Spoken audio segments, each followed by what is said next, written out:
Hi everybody, we're going to start with our Becoming Michelle Obama today with the preface, and that'll be what we get into with this video. So I'm going to just go ahead and start and see how it goes.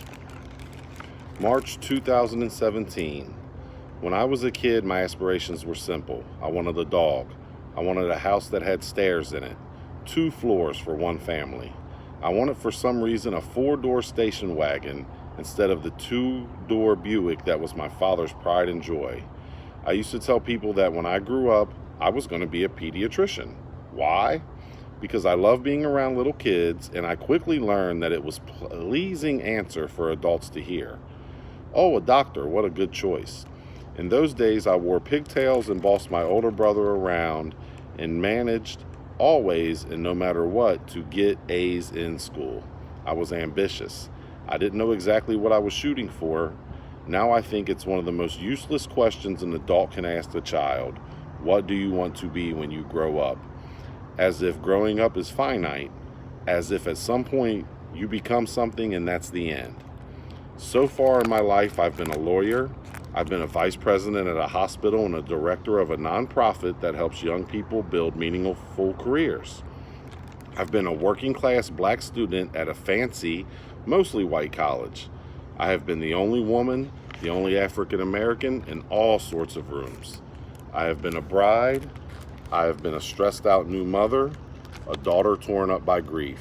And until recently, I was the First Lady of the United States of America, a job that's not officially a job, but that nonetheless has given me a platform like nothing I could have imagined. It challenged me and humbled me, lifted me up and shrank me down, sometimes all at once. I'm just beginning to process what took place over these last years.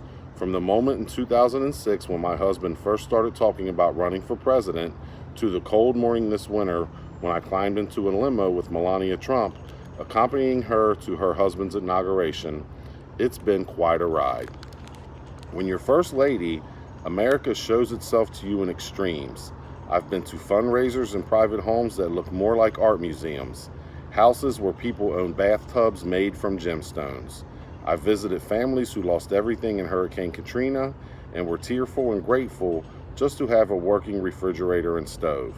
I've encountered people I find to be shallow and hypocritical, and others, teachers and military spouses and so many more, whose spirits are so deep and strong it's astounding. And I've met kids, lots of them over the world, who crack me up and fill me with hope, and who blessedly manage to forget about my title once we start rooting around in the dirt of a garden. Since stepping reluctantly into public life, I've been held up as the most powerful woman in the world and taken down as an angry black woman. I've wanted to ask my detractors which part of that phrase matters to them the most. Is it angry, black, or woman? I've smiled for photos with people who call my husband horrible names on national television, but still wanted a framed keepsake for their mantle. I've heard about the swampy parts of the internet that question everything about me, right down to whether I'm a man or a woman. A sitting U.S. congressman has made fun of my butt. I've been hurt. I've been furious, but mostly I've tried to laugh this stuff off. There's a lot I still don't know about America, about life, and about what the future might bring. But I do know myself. My father Fraser taught me to work hard, laugh often, and keep my word. My mother Marion showed me how to think for myself and use my voice. Together in our cramped apartment on the south side of Chicago, they helped me see the value in our story, in my story, in the larger story of our country. Even when you're not pretty or perfect, even when it's more real than you want to be, your story is what you have, what you will always have. It is something you own. For 8 years I lived in the White House, a place with more stairs than I can count, plus elevators, a bowling alley, and an in-house florist. I slept in a bed that was made up with Italian linens. Our meals were cooked by a team of world-class chefs and delivered by professionals more highly trained than those at any 5-star restaurant or hotel. Secret Service agents, with their earpieces and guns, deliberately flat expressions, stood outside our doors, doing their best to stay out of our family's private life. We got used to it eventually, sort of. The strange grandeur of our new home, and also the constraint, quiet presence of others. The White House is where our two girls played ball in the hallways and climbed trees on the south lawn.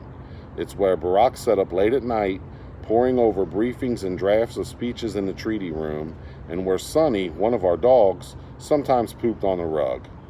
I could stand on the Truman balcony and watch the tourists posing with their selfie sticks and peering through the iron fence, trying to guess at what went on inside.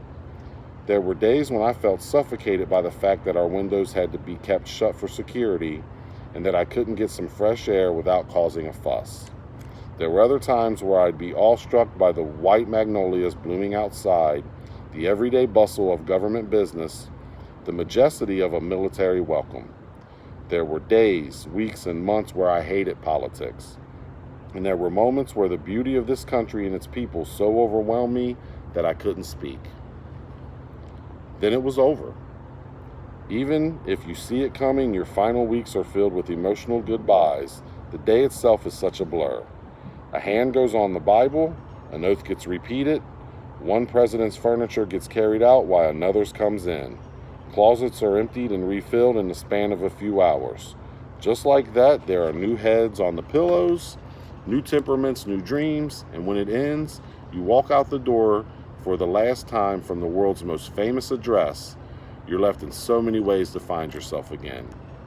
So let me start here with a small thing that happened not long ago. I was at home in the red brick house that my family recently moved into. Our new house sits about 2 miles from our old house on a quiet neighborhood street. We're settling in. In the family room, our furniture is arranged the same way it was in the White House. We've got mementos around the house to remind us that it was all real. Photos of our family time at Camp David, handmade pots given to me by Native American students, a book signed by Nelson Mandela. What was strange about this night was that everyone was gone. Barack was traveling, Sasha was out with friends, Malia's been living and working in New York, finishing out her gap year before college. It was just me, our 2 dogs, and a silent, empty house like I haven't known in 8 years. And I was hungry. I walked down the stairs from our bedroom with the dogs following on my heels. In the kitchen, I opened the fridge. I found a loaf of bread, took out 2 pieces, and laid them in the toaster oven. I opened the cabinet and got out a plate. I know it's a weird thing to say, but to take a plate from a shelf in the kitchen without anyone first insisting that they would get it for me, to stand by myself watching bread turn brown in the toaster, feels as close as a return to my old life as I've come. Or maybe it's my new beginning to announce itself. In the end, I didn't just make toast. I made cheese toast, moving my slices of bread to the microwave and melting a fat mess of gooey cheddar between them. I then carried my plate outside to the backyard. I didn't have to tell anyone I was going. I just went. I was in bare feet, wearing a pair of shorts. The chill of winter had finally lifted. The crocuses were just starting to push up through the beds along our back wall. The air smelled like spring. I sat on the steps of our veranda, feeling the warmth of the day's sun and caught in the slate beneath my feet. A dog started barking somewhere in the distance, and my own dogs paused to listen, seeming momentarily confused. It occurred to me that it was a jarring sound for them, given that we didn't have neighbors, let alone neighbor dogs, at the White House. For them, this was all new. As the dogs loped off to explore the perimeter of the yard, I ate my toast in the dark, feeling alone in the best possible way. My mind wasn't on the groups of guards with guns sitting less than 100 yards away at the custom-built command post inside our garage, or the fact that I can't walk down the street without a security detail. I wasn't thinking about the new president, or for that matter, the old president either. I was instead thinking about in a few minutes, I would go back inside my house, wash my plate in the sink, and head up to bed, maybe opening a window so I could feel the spring air. How glorious that would be. I was thinking too that the stillness was affording me the first real opportunity to reflect. As First Lady, I'd get to the end of a busy week and need to be reminded how it started. But time is beginning to feel different.